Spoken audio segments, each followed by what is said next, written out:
महाराष्ट्र समाज की इस महती आयोजन के लिए पूरे समाज को दिल से बधाई देता हूँ।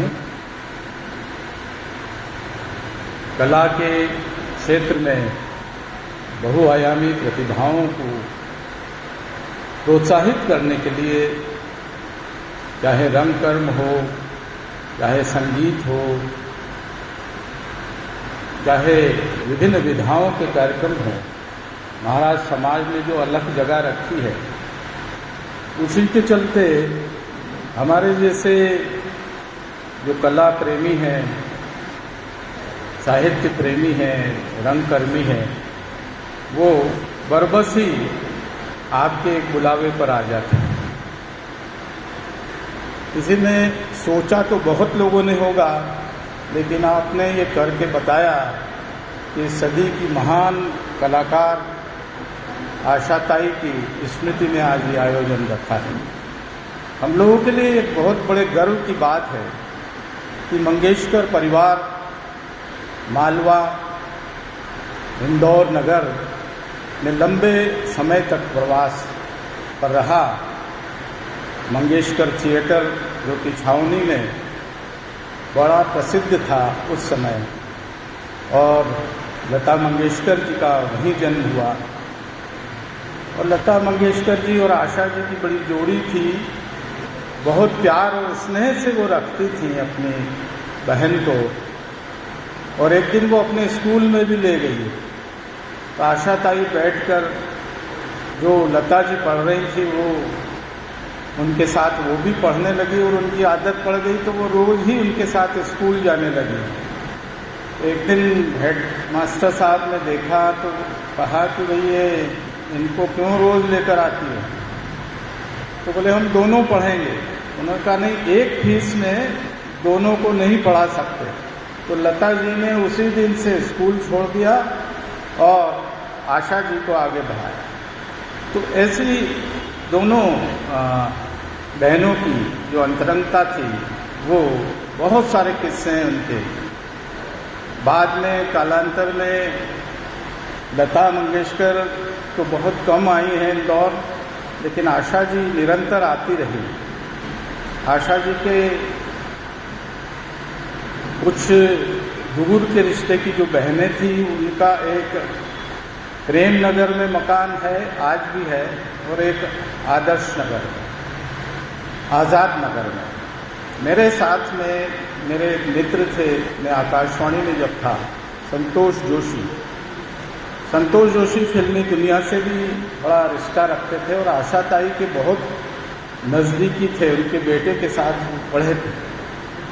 तो जब भी आशा ताई आती थी तो संतोष जोशी वो आकाशवाणी रेसिडेंसी क्षेत्र में था और आज़ाद नगर पीछे ही था, तो वो अक्सर जाया करते थे।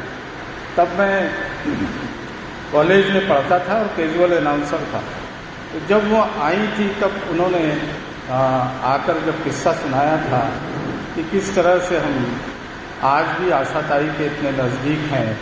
उनको दो ही शौक़ थे, एक तो संगीत का और दूसरा खाना बनाने का, व्यंजन बनाने का, तरह तरह के। तो आशा ताई ने अपने जीवन में जो संघर्ष देखा, जो उनके दिल में व्यथा थी, उनके दिल में जो प्रेम था, विछोह था, पारिवारिक कठिनाइयाँ थी, वो जो सारा दर्द था, उस दर्द को आप देखें तो उनके गीतों में कहीं न कहीं वो परिलक्षित होता है। और वो गीत जब गाती थी तो शायद वो अंदर की पीड़ा उनकी प्रस्फुटित होती थी। तो ये कुछ आवाज़ें ऐसी होती हैं, कुछ गीत ऐसे होते हैं जो कभी खामोश नहीं होते। उन्हीं में से आशा ताई एक थी। मेरी उम्र के लोग जिन्होंने 60-70 के दशक में, 80 के दशक में आशा ताई को सुना है, जब हम लोग कुछ बड़े हुए तब तक फिल्में आती थी और उनको हम जब देखते थे, बहुत समय के बाद जब पहली फिल्म देखी थी हम लोगों ने, हम दोनों। इसका गीत था अभी न जाओ छोड़कर। उसका एक पलटा था जो आशाताई ने गाया था कि उसको सुनकर आपका हृदय रोमांचित हो जाता है जब अभी न जाओ छोड़कर कि दिल अभी भरा नहीं।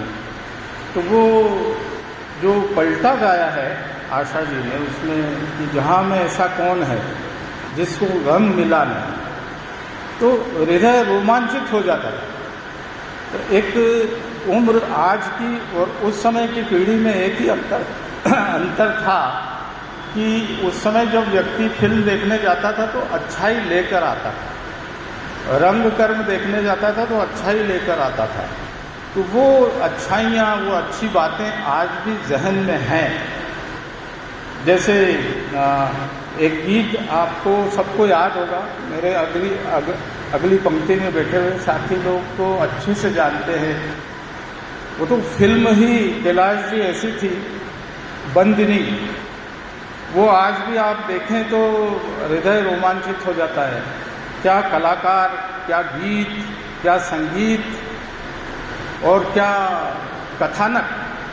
उसमें अपने पति की हत्या के आरोप में इसको जेल हो जाती है नूतन को, और जेल में ही उसका जीवन गुजरता है, आजीवन कारावास। और उसी में जो पहला श्रावण आता है, उस श्रावण में उसको अपने पीहर की याद आती है। और उस दृश्य को उस फिल्म में इतने सुंदर तरीके से फिल्माया गया है, जो आज भी हिंदुस्तान की हर महिला अपने पीहर को, अपने भाई को याद करती हों तो वो गीत गूंज उठेगा कि जिसको लता आशा जी ने गाया है और बहुत ही सुंदर तरीके से गाया था। अब के बरस भेज भैया को बाबू, सावन में भीगो बुलाए रे। अब के बरस भेज भैया को बाबू।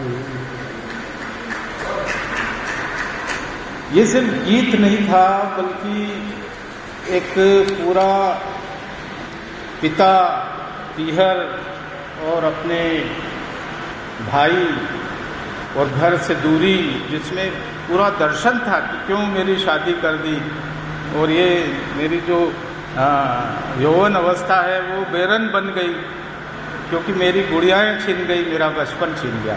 मतलब एक गीत में ही पूरी कहानी आ जाती है। तो ऐसी बहुत सारी चीज़ें हैं जो उनके बारे में यदि देखा जाए तो कुछ गीत तो बहुत सारे हैं, लेकिन उनके जो कहना चाहिए गंभीरता से गाए हुए गीत, उनको सुनने की एक आनंद ही अलग आता है। जो रात को हम लोग सुना करते थे रेडियो में, उस समय जब हम उनके वो गीत सुनते थे, जैसे चैन से हमको कभी सोने न दिया, है ना। वो मतलब उस गीत की जो गहराई है वो बहुत अंदर तक हमको ले जाती है। फिर उमराव जान में जो गीत है, दिल क्या चीज़ है आप मेरी जान लीजिए, तो वो जो गीत है उसको गाने के लिए निर्देशक ने उनको एक उमराव जान की पूरी आत्मकथा कहानी दी कि आप पहले इसको पढ़ो। तो रेखा जी ने भी और आशा जी ने भी उसको पढ़ा और पढ़ने के बाद उसको गढ़ा, और उसके बाद जब वो गीत उभर कर आया तो हम देखते हैं कि वो पूरा ऐसा जीवंत हो गया। तो कितनी मेहनत और कितना परिश्रम हुआ करता था उस ज़माने में। और हालांकि आशा जी के कुछ गाने ऐसे लगते जैसे कि वरगल हों। बहुत ही कला के क्षेत्र में हर चीज़ होती है, तो वो भी एक रूप था जिसमें उन्होंने हेलन के लिए गीत गाए। तो वो आजा वाला था, उसके किस्से बहुत सारे। ये चीज़ तब उनके साथ जुड़ गए थे आर.डी. बर्मन, और उन्होंने कहा कि इसको बिल्कुल उसी ढंग से गाना पड़ेगा। तो वो उनके पसीने छूट गए, लेकिन वो 1 महीने तक अभ्यास करने के बाद भी वो चीज़ नहीं आ पाई।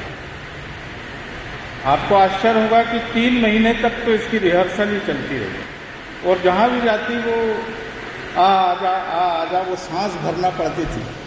तो वो किस्सा आपको सबको याद ही है कि ड्राइवर के साथ जा रही थी, तो पीछे बैठकर वो आजा कर रही थी, तो ड्राइवर घर की जगह अस्पताल ले गया कि उनको कोई हार्ट प्रॉब्लम हो गई है, इनको वहाँ ले गया।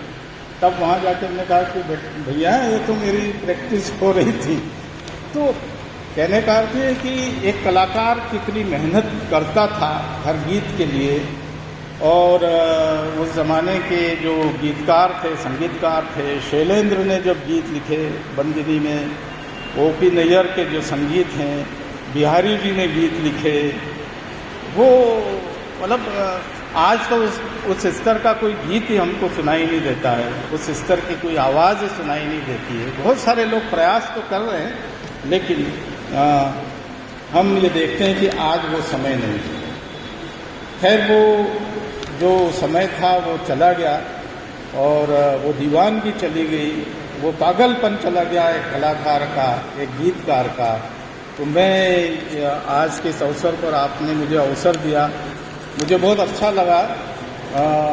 कई कार्यक्रमों में, मिश्रा जी के कार्यक्रमों में जा नहीं पाया, जिसमें वो बहुत अच्छा गाते हैं, और बहुत सारे कलाकार हैं जो ऊपर से दिखते नहीं लेकिन अंदर से पता नहीं क्या क्या हैं। उनके बारे में लगन जी से मैं सुनता रहता हूँ, और अपने बारे में भी लगन जी से समीक्षाएं करवाता रहता हूँ। तो जो कलाकार होता है ना, जो रंगकर्मी होता है, वो बहुआयामी होता है। और एक आर्टिस्ट को, एक रंगकर्मी को तो हर चीज़ सीखना पड़ती है। तो हमने वो सब सीखा, न सिर्फ ये बल्कि संगीत क्या है, फिल्म क्या है, कलाकार क्या है, अदाएं क्या है, हंसना कैसे, रोना कैसे, भाषा का उपयोग कैसे होना चाहिए।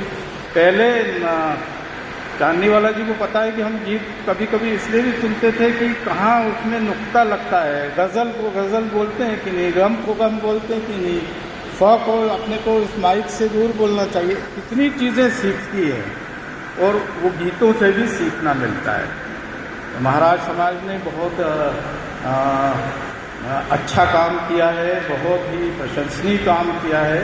और मैं चाहूँगा कि इनकी स्मृति में जब भी आशाताई का जन्मदिन आए या उनका अवसान का दिवस आए, महाराज समाज में एक उच्च स्तरीय कार्यक्रम होना चाहिए। और एक से एक कलाकार हैं, अभी अवनी ने बहुत सुंदर गीत गाया, उनको अवसर देकर और हमारे रतलाम की कला जो मर्मज्ञता है उसको सार्थक करना चाहिए। इन्हीं शब्दों के साथ बहुत बहुत धन्यवाद, बहुत बहुत प्रणाम।